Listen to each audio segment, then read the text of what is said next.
welcome back to the Aural Mess podcast. My guest this week is Giuseppe Ricapito. How are you, Giuseppe? Very well, thank you. How are you? Doing great, man. Why don't you tell us a bit about yourself, and we'll go from there. I'm a journalist, musician, living in San Francisco. Big Steely Dan fan. That's how we kind of coordinated, and happy to be here. Yeah, well, thanks. Got a lot of things to say today. Great. Well, thanks for coming on, and I hope we can cover everything. That'll be cool. Yeah, so let's start out with, tell me about your music. You mentioned that you're a musician. I mentioned before we started talking that, I went and checked out your SoundCloud. I really dug your song Soul Survivor. Oh, thanks a lot, man. That is a funny transition because that's the whole idea of that song came out of like three different influences. I was in church with my friend on Easter. And I'm very fascinated by the concept of liturgy, which is religious text in any form, whether it's Christianity, Muslim, Jewish, Zoroastrian, it doesn't matter. It's fascinating to me. And I took the line from the Bible that day, he appeared just like lightning, Wow. and used that to write the song. But as I'm sure you know, in Hey 19 by Steely Dan, it's hard times befallen the soul survivors. Yes. And that's where I took that line. And of course there's Soul Survivor by the Rolling Stones. And it just kind of comes out. Someone told me once that that song reminds them of Weezer. You take what you can get sometimes. I can hear a little Weezer. I listened to some of your other tunes. I was getting a little bit of Beck. I was getting a little bit of I don't know. Like I'm hearing a lot of influences. So tell me a bit about some of your influences. And you said Steely Dan, obviously, but what else? What are some other artists that you're into? And what sort of shaped some of your music? It's Bob Dylan, The Doors, Neil Young, Gram Parsons, all kinds of funk music and things like that. I kind of balance my technical ability with really my love for writing and putting words down in a way that I can organize them in kind of a fun, interesting way. And songwriting, that song just sometimes they just come out of the ether, and sometimes it's more difficult. That one's more recent. So it's cool. Yeah. Just keep getting stuff down, I think is kind of the main ethic that I'm working with. I've always found it kind of interesting because, I say there's like competing, songwriting style ethics or maybe recording ethics that you might be familiar with. And I'm interested to hear your take on this. I think Steely Dan is notoriously, we're going to find the right way we want it, 36th take.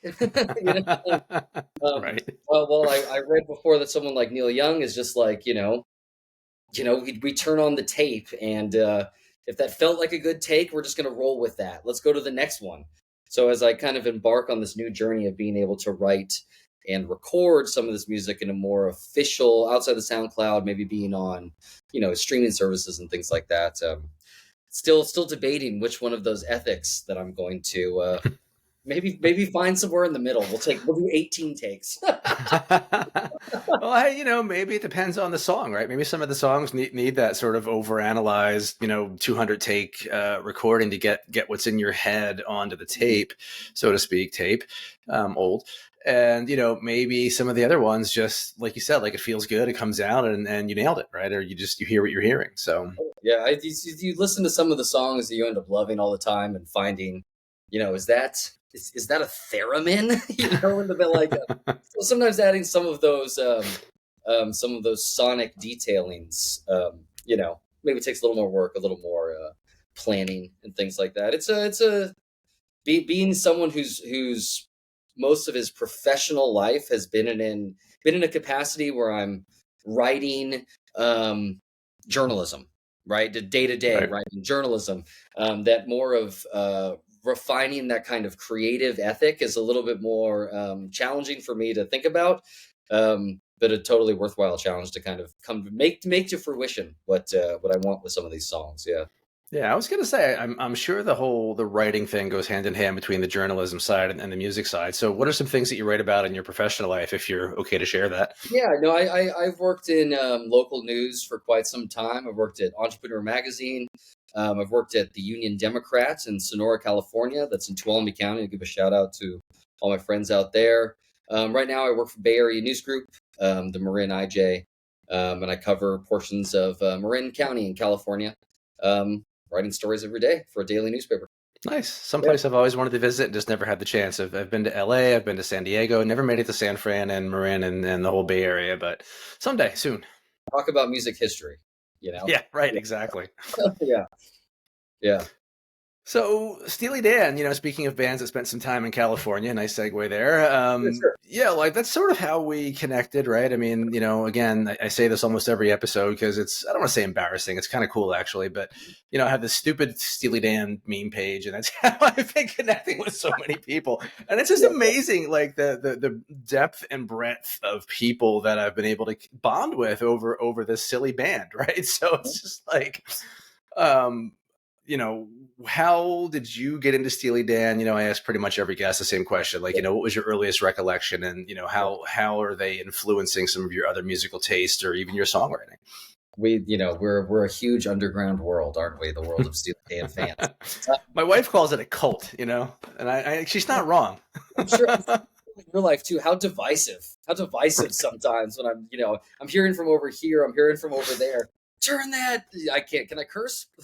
Yeah. Turn that shit off. Curse all you want. But no, I think I'm getting some people into it. But so I got a couple of those props. Check out this. Oh, cool. Today, my friend Scarlett gave that to me. Love it. That's my favorite album. Yeah. That's my number one. I'm a Gaucho guy. All right. But growing up, I think I heard Reelin' in the Years and Do It Again all over 95.5, which is KLOS, Classic Rock Radio in LA. And I was a greatest hits guy. Greatest hits, Can't Buy a Thrill in Asia. Those are kind of like I have a big collection of records at home, and I've always had those, with the middling degrees of engagement and enjoyment. I remember liking Here at the Western World like 10 years ago, like really being like, oh, nice, I like that one. But here's the story. Moved to the Bay Area 2.5 years ago. And Caller 10 on 107.7 The Bone, back on the last tour, 2 summers ago or whatever, won free tickets. Wow. To see Steely Dan at Concord Pavilion. Was right up there. And it's sometimes when I see those live shows, you see a band live, and all of a sudden you're like, yeah, holy crap. Fucking love this. I was looking at Fagin up there and I was like, holy shit, this guy's fucking cool. It was really cool. It was really, really, really cool. And that was kind of the gate opening for me. Now I have every single release on vinyl, and and I have a, please go on if you have a question. I have one idea that I want to pose to you too, related to Steely Dan. Yeah, go ahead, hit me. Yeah. So I got a visual for this one too. I love this. I got a bunch of records down here just to kind of like, if I have ideas. Here's one random one, by the way. Do you think Bob Dylan got his idea for this record from the Gaucho song? 10 years, 14 years prior. Yeah, well, I mean, it's only fair, right? Because they got Can't Buy a Thrill from a Bob Dylan song, so, turnabout. That's what I'm talking about. Somebody's got to ask the guy if they run into him. Yeah, totally. All right, here's my idea.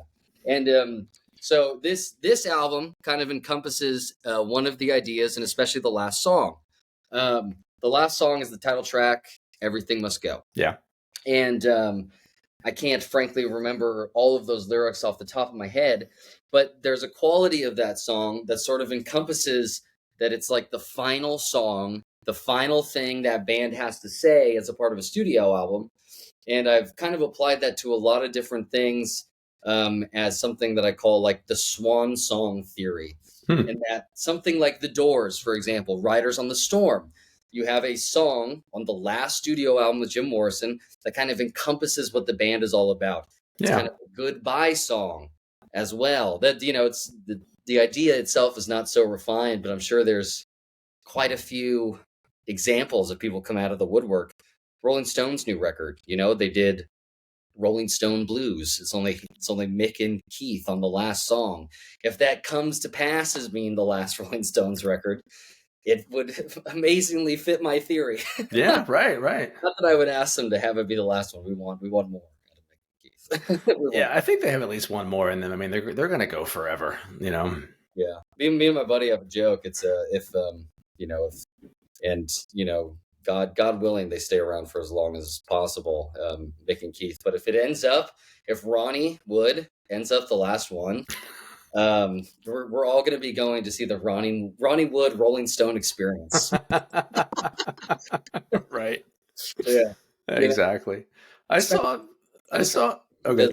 Excuse me. Yeah, that he does the lead vocal on "Ooh La La," the song. I didn't know he does the lead vocal on that song. Oh, I didn't know that. Is on the new album? No, this is the Faces 51 years ago. You know, Oh, that I knew what I know now. That's Ronnie Wood. no way. Yeah, I know. I didn't realize it either. Yeah, I didn't realize he ever sang on anything really.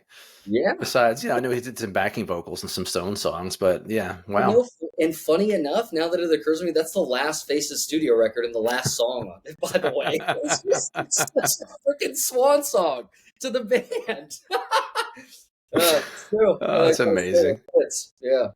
Well, Led Zeppelin named their Vanity record label Swan Song, right? Yeah. And I don't know why. I mean, I think it was just an inside joke with the band because they were nowhere near being done at that point. But yeah, I mean, I always thought that was kind of funny. Yeah, and it's interesting. I was fascinated by Greek mythology growing up. The falling angel that they have. Yeah, is Icarus. Mm-hmm. Do you know that story? Oh, yeah. Sure. Yeah. Maybe you could tell folks a little bit about with the Daedalus and Icarus thing. I'm always kind of why choose that symbol to meet Swan Song? I'm not sure. I'm sure there's detailing about why that is, but I'm not sure. Well, Icarus is the one that flew too close to the sun, right? Waxed wings, melted, and fell to his death, right? So his father Daedalus, right? Yeah, it's kind of a story of paternal negligence when you look at it from one perspective. I wonder if I think Jimmy Page was the driving force behind a lot of this stuff, like the label and all the designs and things. I think he was really the one that was most involved or drove a lot of it. So I wonder if he thought that they were flying too close to the sun because they were huge. I mean, Zeppelin was one of the biggest bands ever, right? And I think at their peak and their prime, they just were like gods. You know what I mean? Like 70 from 71 to through the end. There's some fascinating, the cultural politics of music when they talk about how punk was on the ascent, and all of a sudden, 10 years ago, Led Zeppelin used to be kind of the coolest band around, young, hip, pushing forward music or whatever. And all of a sudden they were like, I've read some book where they were described or believed to be like dinosaurs. Yeah. Because they were in their early 30s, like me. It's like, yeah, it's fascinating. There's, do you read any rock and roll literature, or do you like, what kind of stuff comes to mind? What kind of stuff do you like? Nothing recently, but I've been reading pretty much every Steely Dan book that I can get my hands on the last few years. I don't read any of them. I still need to get the new one. The Quantum Criminals. Quantum Criminals. Do it. It's really good. The writing's fantastic. I said on a previous episode that I was a little hesitant to buy the book. I waited, and I was kind of mad that I waited because then it sold out and I couldn't get a hold of it for like 6 months. But I was a little taken aback by the idea of somebody telling me what the characters in a Steely Dan song look like when I've been imagining them in my own head for like 40 years. You know what I mean? So it was a little bit weird for me. And I was kind of like, do I really want to? And then I saw some previews of some of the artwork and I was kind of like, I don't know if I want to do this or not, but I was like, I have to get the book. I have to read it. I have to give it a shot. And, the art's fabulous. Joan LeMay is just this amazing artist. Yeah. The cover, and is there illustrations on the inside as well? Yeah, there are illustrations. The chapters are broken out by like songs and characters and things. And everyone has an illustration of, the character in a song or a place or an object or, whatever it might be. They're just sort of scattered through the book and they're great. So it's just interesting, like how subjective that is, right? Because I think of Jive Miguel, for example, in my mind, I can see Jive Miguel, and it doesn't look anything like what Joan LeMay thinks, right? That Jive Miguel looked like when It's she interesting. had this vision to paint it, right? So, and it's just, it's kind of cool, but definitely worth picking up. It's a Yeah, great no, book. I'm interested in seeing that. Glamour Profession's my number one tune ever. Really. I love that song so freaking much. I scream that line to people. Anyone who's watching this will know that that line I'm always screaming at you, that comes from that song. What do So you like don't so know much what about it? I'm talking about. What do you like so much about it? What resonates with you in that tune? I think a lot of Gaucho itself has to do with the degradation of decadence. And I Yeah. think that it encapsulates an idea that seeking what we intend to give us pleasure or make us happy are ultimately the things that push us farther away from our identity. It's kind of that active cognitive dissonance that, I mean, this is what these guys do. They're brilliant at it by putting it in song. It's um yeah, the enigmas of the music matching the, I mean, obviously the clarity of those images, the Carib cannibal, with his Eurasian wife, the dread moray eel, these kinds of things that are these are very clear kind of descriptions of what we're supposed to be envisioning, but their representative symbolism kind of having this undercurrent of uh, animus or malice or menace.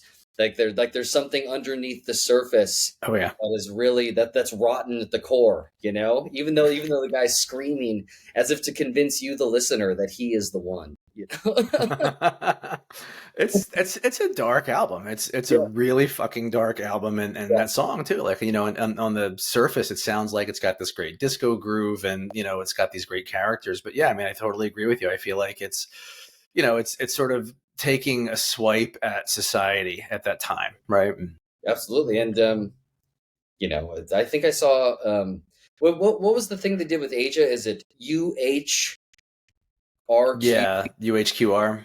UHQR, right? And so they're doing it with Gaucho, apparently. And Yep. someone posted that they on the Reddit page or whatever, that the Gaucho version of that has been delayed indefinitely due to something. And I was like, this fucking album's cursed, guys.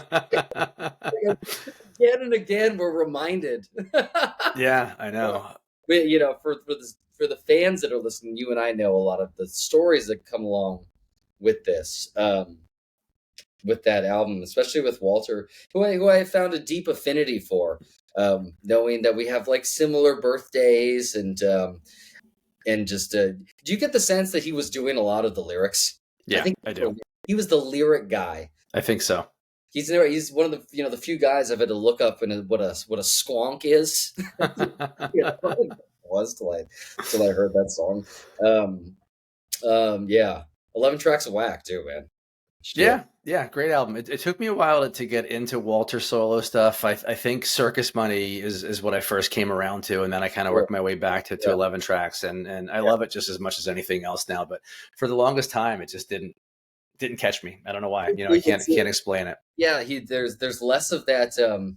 Fagan almost has this sort of indelible poppy quality. Yeah, It's catchy, Fagan's all with his cadences and his like the musical changes. They're catchy, and you know, what in the Asia classic albums documentary, you Walter's talking about Bob Dylan, yeah, that same old story that Bob Dylan gave him or everybody else the inspiration to like just do it their way. Um, yeah, I find his albums to be very uncompromising in their own very unique and cool way. So I give mad props to Walter every day. yeah. His albums are 100% him. Like Yes. there's no posturing. There's no not even really callbacks to Steely Dan. It's the stuff that he had in his head, I guess, and needed to get out, and did a beautiful job of it. There was one callback that I cannot recall off the top of my head now. Oh, in it's a song on Kamakiriad where where Fagin makes a hat too flat reference. Oh yeah, Tea House on the Tracks. Is that what it is? Yeah. Yes. Yeah, so he makes a hat too flat reference, and then Becker has the song on 11 Tracks of Whack. Right. I always thought this was funny too. Comic is produced by Walter Becker, but 11 Tracks of Whack is produced by Donald Fagen and Walter Becker. Right. Walter was like, I'm going to be involved in both of these. I'm going to have my name on both. Thank you. Yeah.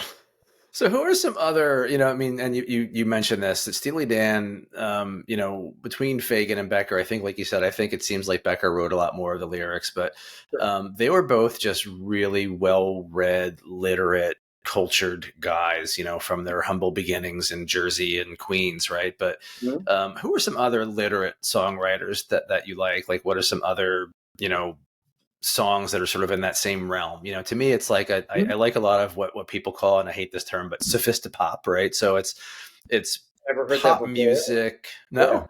Yeah. No. It's a relatively new term that I've picked up. So it's bands like Prefab Sprout, Lloyd Cole and the Commotions.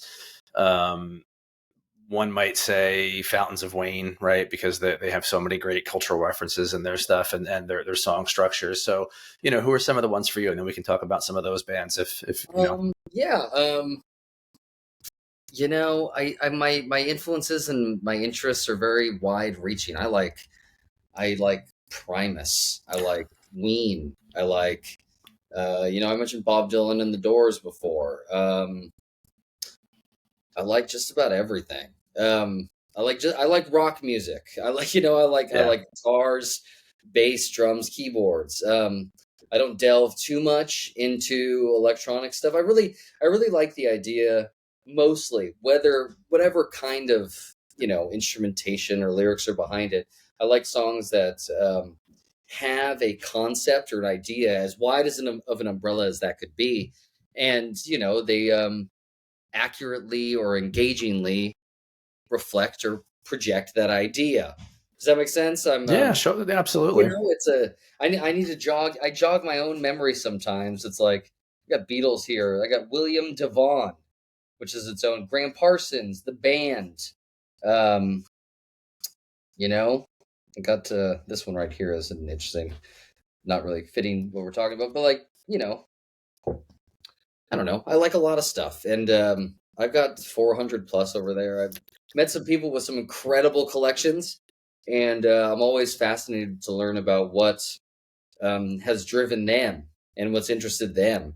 I've been trying to write new stuff in the past year, having been influenced more by Steely Dan, but it really hasn't come to fruition in a way where I'm writing songs that sound like Steely Dan.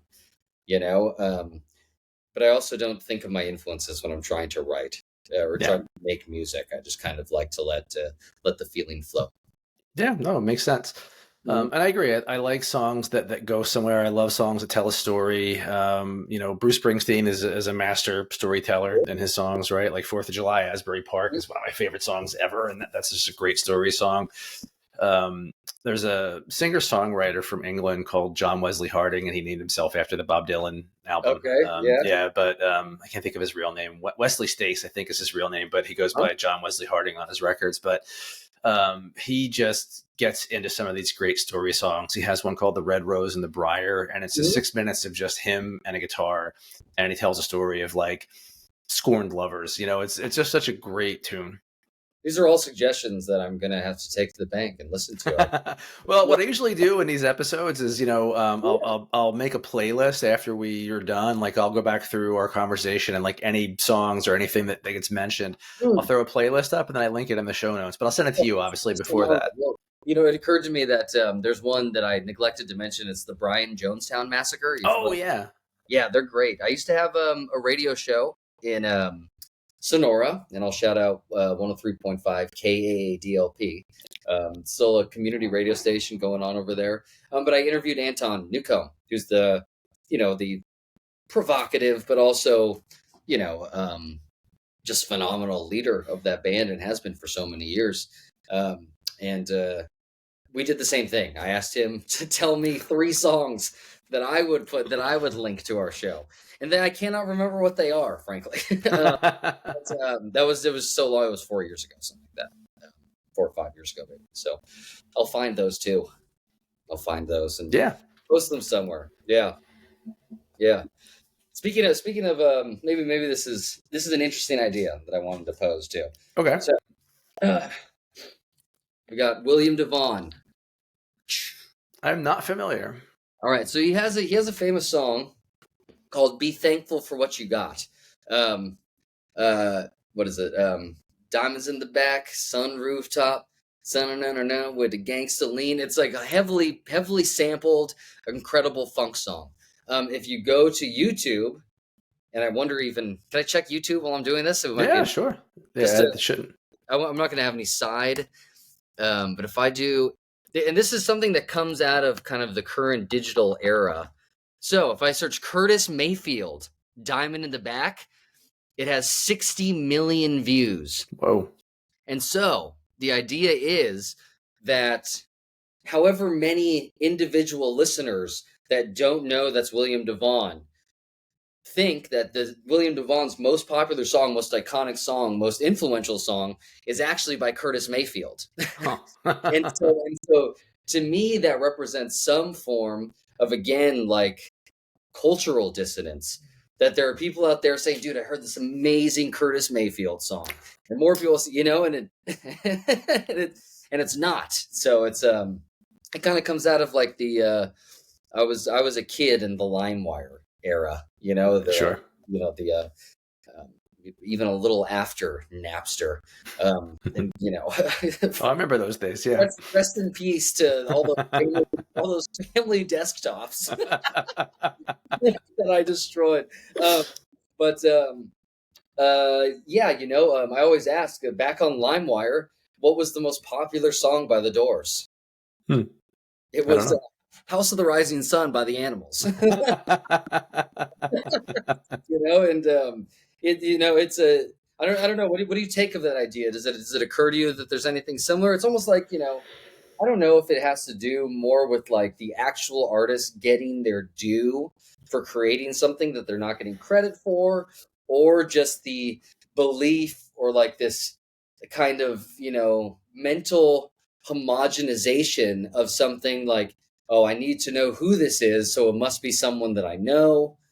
I don't know. I'm sure there are implications to it. I think there are a couple ways to maybe think about that. So one is in the 60s and 70s, I feel like everybody recorded everybody's songs. Like, I mean, you've got Nina Simone doing "Rich Girl" by Hall & Oates, right? Like you've got, right? I mean, and you could call them covers, but at the time it wasn't really a thing doing cover songs. It was just, there was a song, you recorded it on your album, you put it out because it was popular, you liked it, whatever. And I think that carries through into current day. Another example, talking about a cover is my daughter, who just turned 18. She's got a playlist and she's got some really, really great stuff on her playlist. But one of the songs that she likes to listen to a lot lately is "There She Goes." And she thinks it's by Sixpence None the Richer, who's, great band, but they did a bunch of, pop stuff, I guess, in the 90s, early 2000s. But I keep telling her, like, when are you going to listen to the Laws, right? Because that's the original version. And she's like, yeah, she goes, I know, I know it is. I listen to it. She's like, I don't like it. I like this version better. I'm like, well, that's unfortunate. I mean, no accounting for taste, right? Obviously. But the thing is, like, that's the thing is, in 30, 40 more years, is that song going to be lost to time, except for the Sixpence None the Richer version, because it got more airplay, it was more popular, whatever, right? Maybe it's going to outlast the original. So I see what you're saying. Yeah, totally. I wonder what you think about the world of, this is I'm still getting into it, but the world of covers of Steely Dan songs. Have you heard the Minutemen version of Dr. Wu? Yes, I have. Very weird. It's very weird. Yeah. And also, there's this speaks to more too of like, like none of those Gaucho songs are on, Instagram and Facebook. You can post songs, right. But none of those Gaucho songs are on there. Do you have those versions by that I'm not even remembering what this thing is called. It's those instrumentals. Like if I search Oh, Babylon, like Muzak? yeah, if I search Babylon Sisters or something, I think it's called like the Elevators or something like that. Yeah, Yeah, elevator you know what music, I'm right? talking about. Yeah, Yeah, sure. but I can't find the actual version of Babylon Sisters. So it's almost like those covers take precedence, but I don't know if it has to do with like this whole kind of ephemeral world of music licensing It's over licensing. social Yeah, media. And what's the deal? right. Me as a fan would love to just lambast everyone every single day with an just going down the list on Gaucho. It's going in circles. Well, But there's a whole kerfuffle on TikTok right now because Universal Music decided to just pull all of their music off of TikTok. So you've got a lot of people that were using certain songs for videos. Now they can't, right? And I think it's the same thing. I mean, I don't think it's Universal's fault, but I think the Gaucho stuff isn't available because it was on a different label. And yeah, I think you're right. It was just a licensing thing, right? anything So whole MCA, yeah. EC Records kerfuffle. Kerfuffle, I like that. Yeah, yeah. No, it's fascinating. You see a lot of that. Sometimes you can't find something you're looking for, which is always frustrating. I personally expect my technology to do whatever I want it to do. That's right. Spotify does that too. Spotify just, I mean, besides artists pulling their stuff off Spotify, which look, I totally get it. Spotify screws people out of royalties, and that they've done a lot of bad things. But at the end of the day, besides artists intentionally pulling songs off, Spotify just randomly pulls things. Like you'll have a playlist, and then 5 songs get grayed out all of a sudden. It's like, why isn't this able to be played right now? And they're like, Indeed, oh yeah, well, you totally. know, I more power to Neil Young, man. I yeah, love Neil Young. and Neil, Joni. Neil Young. Neil Young doesn't care about like me wanting to hear a song. I don't even use Spotify. I use Apple Music. Get with the program, guys. Neil pulls his stuff. It's I I don't have the same politics as Neil Young. No one has the same politics as another person. But what I've always admired about Neil Young is him saying like, "This is what I feel, and this is how I'm going to represent my philosophy."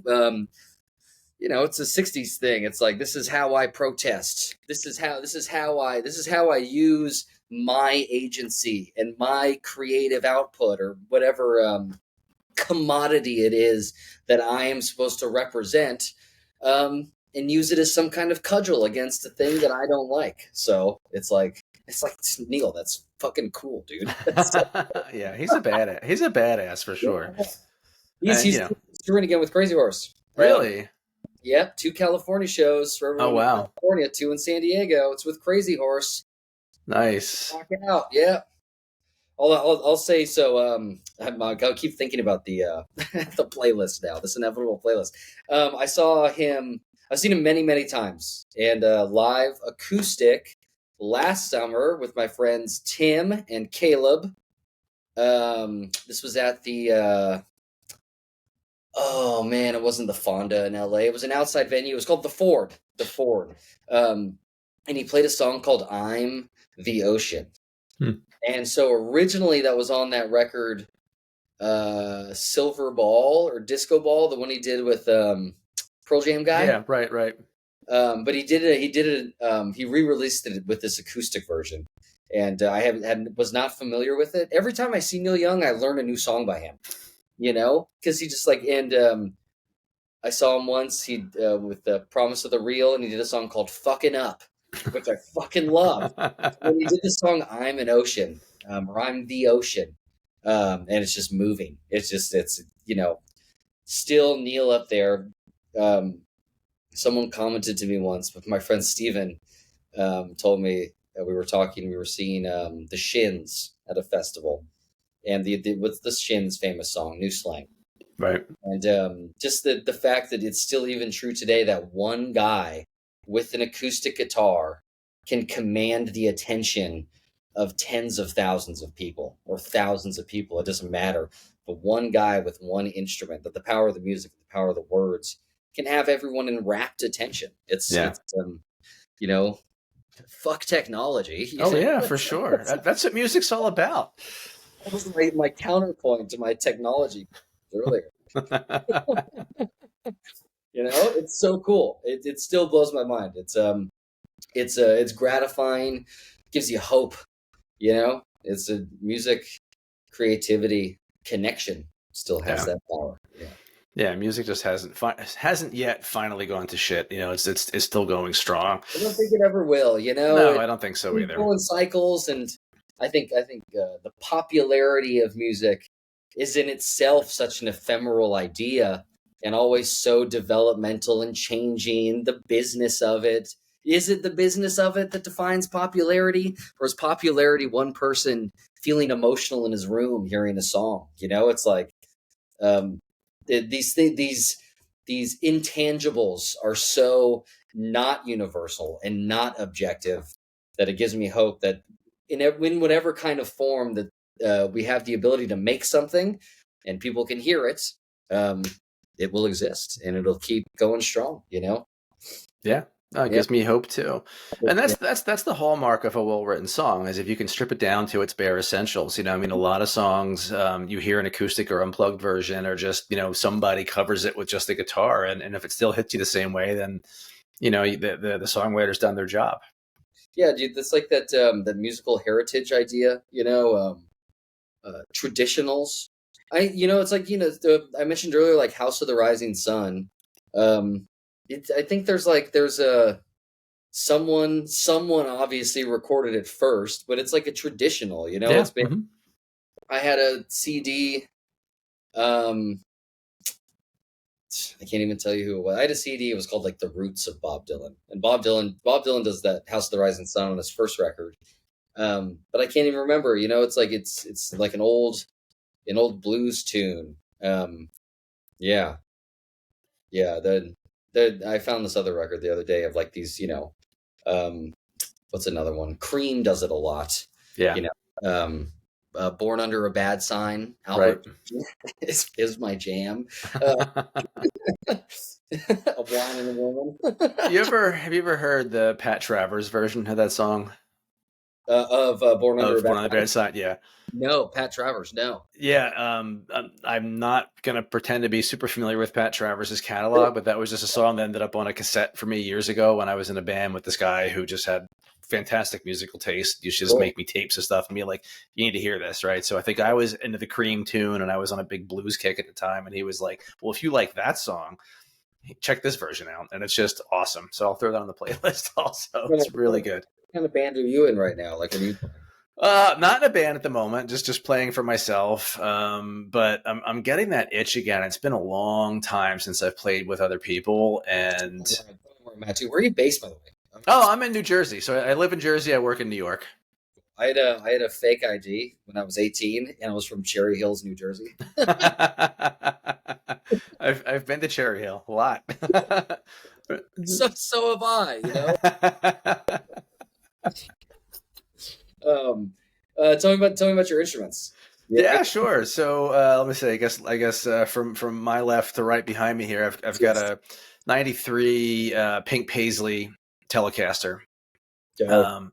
I bought it in '93 when I was 21 years old. I Nice. was a big fan. I was really into the '60s blues rock stuff. So Clapton, Page, Beck, the usual suspects, and that was sort of my thing.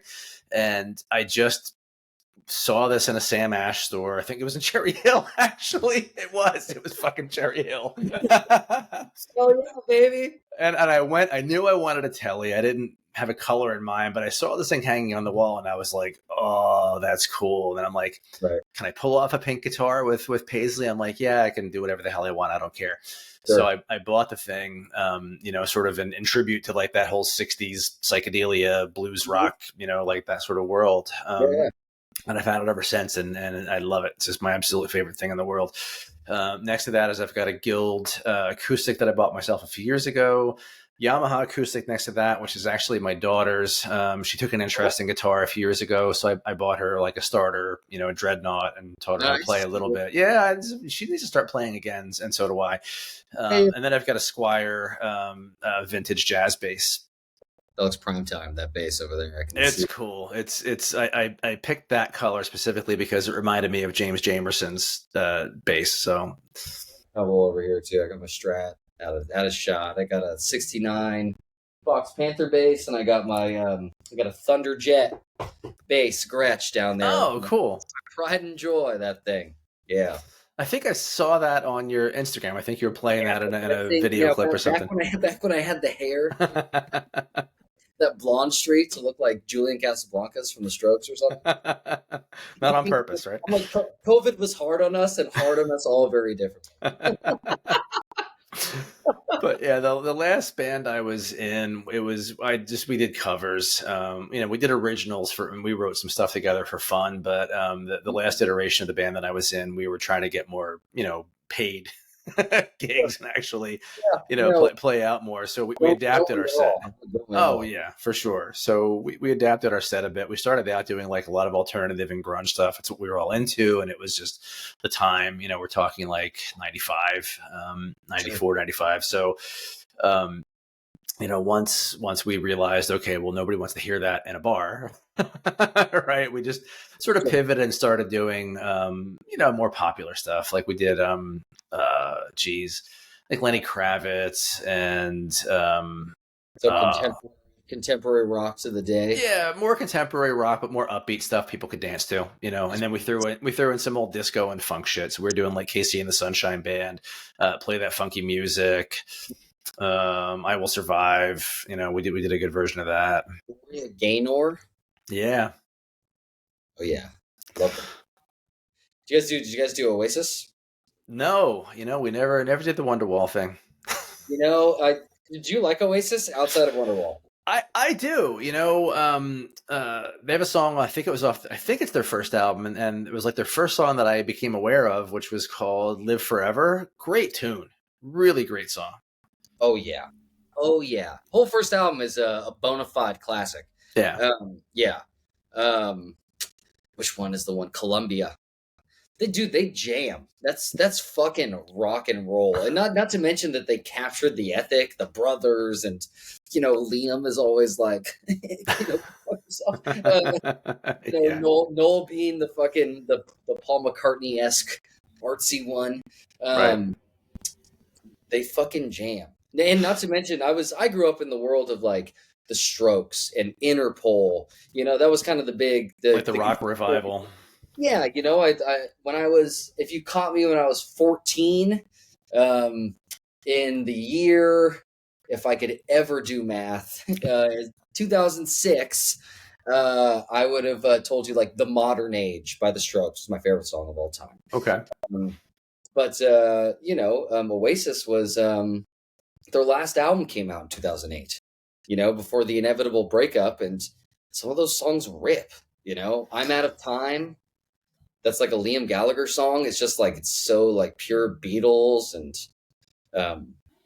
they're all so good.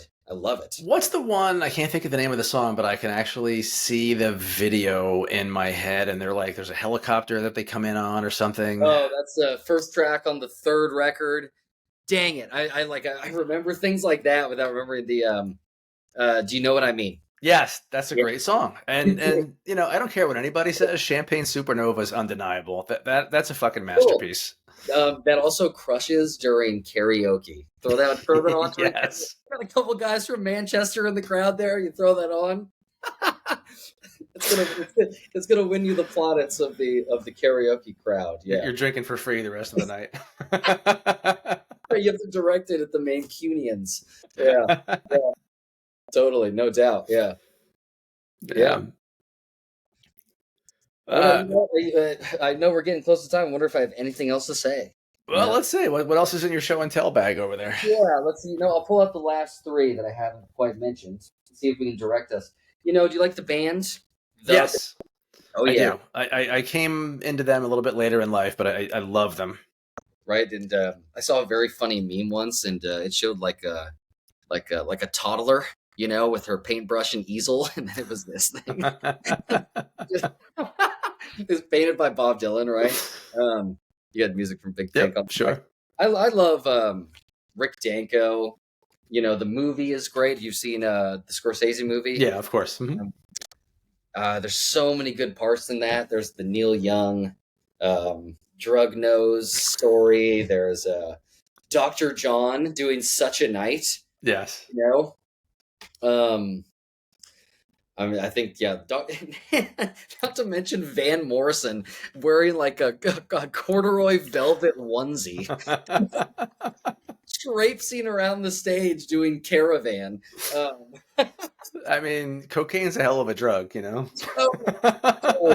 you got to ask them backstage. And apparently it was wild. I mean, it was the last one. And that's the story unto itself. I still want to read like Robbie Robertson's. He just passed, right? Yeah. Robbie Robertson. His Garth Hudson, by the way, who was always the oldest. It's like the only one still alive now. Wow. He's got a book called Testimony. But there was always animus because I watched a documentary about Levon Helm. Mm-hmm. It was the only one from the United States, by the way. Right. We're all from Canada, but Levon. The songwriting royalties, again, to the business of music side, they were all getting railroaded, and Robbie was just making chunkfuls of cash after he ended the band. There was a lot of issues with them over that. And they had the, of course, sensational tragedy of having one of their members pass away, Richard Manuel. But yeah, we can transition over to Gram Parsons. Yep. Second record, posthumous. The discovery of Emmylou Harris. Some great tunes on here. Brass Buttons, Las Vegas, In My Hour of Darkness. Yeah. That's the one. In My Hour. Swan Song. No doubt. I went to I did sort of the pilgrimage to Joshua Tree. Oh, wow. I've seen the Joshua Tree Inn where he died. Didn't go in the room. It was outside the room. Yeah. But I also went to Cap Rock where he was famously I don't know what you call it. What do you call it when you burn someone? The body. Cremated? Cremation? Yeah. Well, an unofficial cremation. You know the story of how his road band. No, I don't. You know this? Oh, so no. For anybody who wants to know more about it, there's a movie where Johnny Knoxville actually plays his road manager. So I guess Graham and his road manager have this pact: whoever dies first, that person gets cremated at Cap Rock in Joshua Tree. Huh. Gram Parsons died of a drug and alcohol overdose at the age of 26 or 28, something like that, on the opposite sides of the 27 Club, something like that. And he was the scion of money from Florida. He was a rich kid, and he went to theology school at Harvard before he dropped out and just decided he wanted to be a musician. And for years, his bandmates would be pissed because they'd be like, "Hey, we need to write songs and tour. We need money." And he'd be eating peaches and smoking long cigarettes.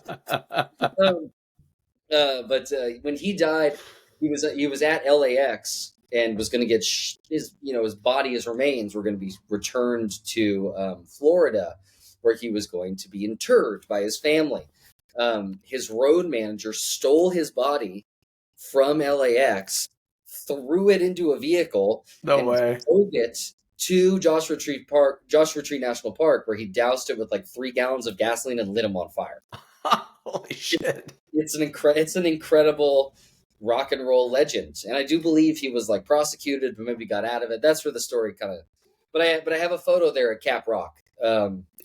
I've made a point of, these are 2 separate trips, the hotel and the Cap Rock, but I made a point of going to go find it. It's a very nondescript. It's just a rock. But there's a lot of graffiti and Yeah, sure. And there's just got to be a vibe when you're standing there. Yeah. I mean, you can feel it. I believe in that. He was. There's a lot of the song "Wild Horses." A lot of people, I think, unduly speculated that it was written by him, because in the second Flying Burrito Brothers album, they do Wild Horses, and it came out before Sticky Fingers by the Rolling Stones. But he was friends with Keith Richards. I do believe that was a song that was written by Keith Richards and Mick Jagger. You know, Right. I don't think there's some. Yeah, I think they wrote it. I think you hear the influence of a country music acolyte like Gram Parsons on the songwriting styles of Oh yeah. Keith and Mick. You know, who Right. the country tunes that they have are some of the best I've ever heard. I love country rock. You know, Yeah, I do too. Oddly enough, Yeah. like it's you wouldn't think I would just based on the other stuff that I listen to, but especially in my older years, I've really sort of taken more of an appreciation for it. Right. Speaking of country rock, which has debatable quality, Steely Dan touring with the Eagles. Did you go? No, I didn't go. I should have. I just couldn't bring myself to pay. I wasn't going to go and sit in nosebleeds at the Garden or at the Prudential Center in Newark, right, which were the two options for me. So my thing was, what's that? Where's the Garden?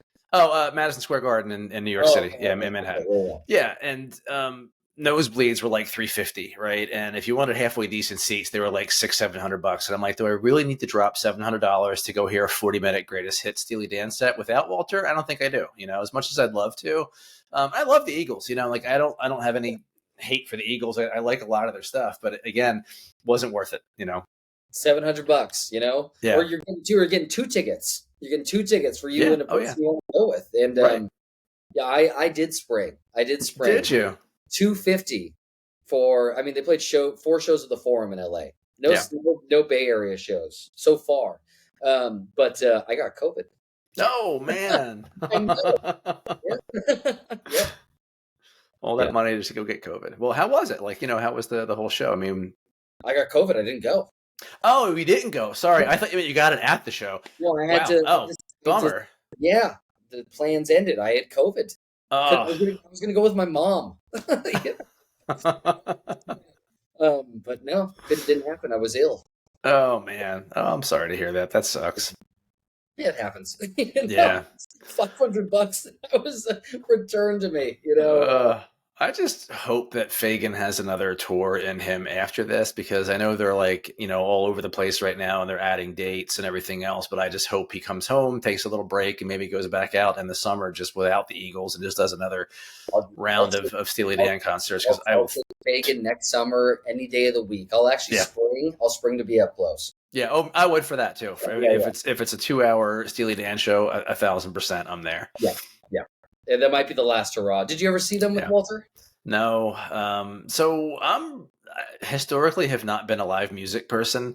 I'm a studio album kind of person. And from the time I was even a kid, like even in my teen years, like I just wasn't really into going to see bands live because, you know, half of them couldn't reproduce on stage what they could do in the studio. And to me, it just wasn't worth it. Right. I mean, as I've gotten older, I realized that, like, you know, you only have so many chances to see your favorite musicians perform. And it doesn't matter if the sound quality is not great or somebody sings a sour note or, you know, whatever.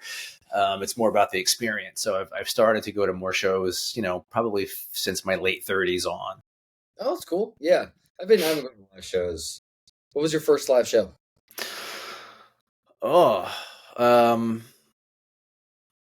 Trying to think. So I grew up in Atlantic City. So with the casinos, there were a lot of artists coming in, not like rock artists necessarily, but I saw, I think the first real big concert that I went to was I saw the Stones in '89 on the Steel Wheels tour.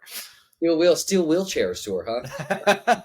And I thought they were old back then. Like, you know, who knew, right? I've seen the Stones a bunch of times, man. Shit. I think the first time I saw them was in 2016. So that's, I mean, you do the math, Matt. However many years that is, like 27 years later. But I like that album. Do you like Steel Wheels, the record? I do. I really like that album. Yeah, me too. I really do. Slipping Away. Yes. Oh my God. I was just going to say that song. Exactly. We know. Yeah, we know. Yeah. Keith sings lead on that, right? Yeah. He sings lead, and he sings the lead on it. It's atypical for him to have lead on multiple songs on a record. And I believe the song is called "I Can't See You Anymore" or something. Yeah. Yeah, it's something like that. But yes, it's a great record. "Slipping Away" is one of the great songs by the Stones. One of the many great songs. Yes. Agreed. And among the top songs that Keith Richards sings lead on. Yeah, I agree. Yeah. Yeah, And the funny thing is, on the strength of that, I think, was it after that album, maybe? He had his solo record with the Expensive Winos. correct. Yeah, Yeah. You know, he had his first solo record. You just with the song "You Just Don't Move Me Anymore." That's a great song. You know what my favorite song is on that first record? It's "Locked Away," and I do believe maybe Norah Jones sings background on it. Huh. You ought to be locked away. He has a real he has this reputation, obviously, for being like this, tough guy kind of thing. He, those are very emotive. It's a very sweet song. Some of them. My buddy just sent me something earlier today. He watched some video where, I guess Keith was talking about Jimmy Page, and he goes like this, shy boy, bit of a shy boy, that Jimmy Page. And Keith is really into like Jamaican. Right. Like he's with the the dreads or whatever in his marijuana. But he'll do. This is such a Jamaican thing. I think he does this on multiple videos. I have to do this without laughing. It's that funny. He does he'll be like I just want to say to all my fans, Merry Christmas, and then he'll go like this and be like, "Gold rings on ya." Gold rings on ya. Gold rings on you. Yeah. Wow, that's awesome. Yeah, totally. This is my last record. It's maybe someone out there knows this. Maybe you'll dig it. It's called "The Village Stompers," Washington Square. And so I guess part of the I've always liked a lot of the same kinds of music, and so this came out in 1963, and Okay. this might be something that you could have imagined, like Walter and Dawn listening to maybe when they were in college, maybe earlier picking this up. I don't know how popular this was at all, but the Village Stompers are as authentic as they are unique. Their performances reflect a mixture of folk and Dixieland elements and show vividly the folk spiritual idiom and how it is related to the Dixieland expression of American jazz. Oh, wow. So I don't know. That sounds right up my alley, man. You might. I think this album is maybe the most pretzel logic adjacent. But the title track, Washington Square, is it's cool. It goes like there's different phases, little banjo thing, little guitar thing, kind of a swing. It's very cool. I'm sure you dig it. Yeah, I'll check it out. That's my final recommendation to listeners and to you. All right. Well, listen, I'd like to close these now. I had this idea that I'm going to ask the same question of every guest at the end because I think it's an interesting question. Yes. So here it is. What's the most unlikely song you're obsessed with? So over the past little bit we've been talking, I've heard of your influences. You've been telling me some bands you dig. I've seen some of your record collection, so I kind of know where you're at. But what's something that I wouldn't expect? Like, give me a curveball of a song that you just love that doesn't fit the mold for you. I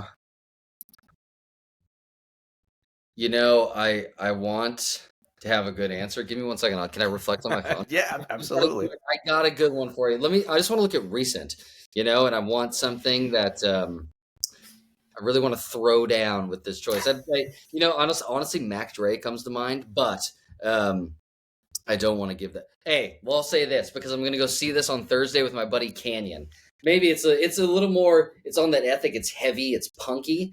They're called Prison Affair. Huh. And the song is called "Out of Jail" by Prison Affair. Okay. I believe they're from Barcelona. Oh, wow. And it sounds like a cross between Devo and the Ramones and having a panic attack. And speaking of panic attack, that song, I'll shout out my friends Bert and Nick and a couple other buddies from back home. That band is called Off with Keith Morris. Song Panic Attack. All right. I will have to check that one out. Oh, yeah. Yeah. Well, Giuseppe, this has been great. Thank you so much for coming on. I've been really enjoyed talking to you. Indeed. It has been wonderful. Thank you so much. And thanks again. All right. Appreciate you. Yeah, we'll have to have you back on soon. Wonderful. Thanks again. All right. Thanks. All right. Bye.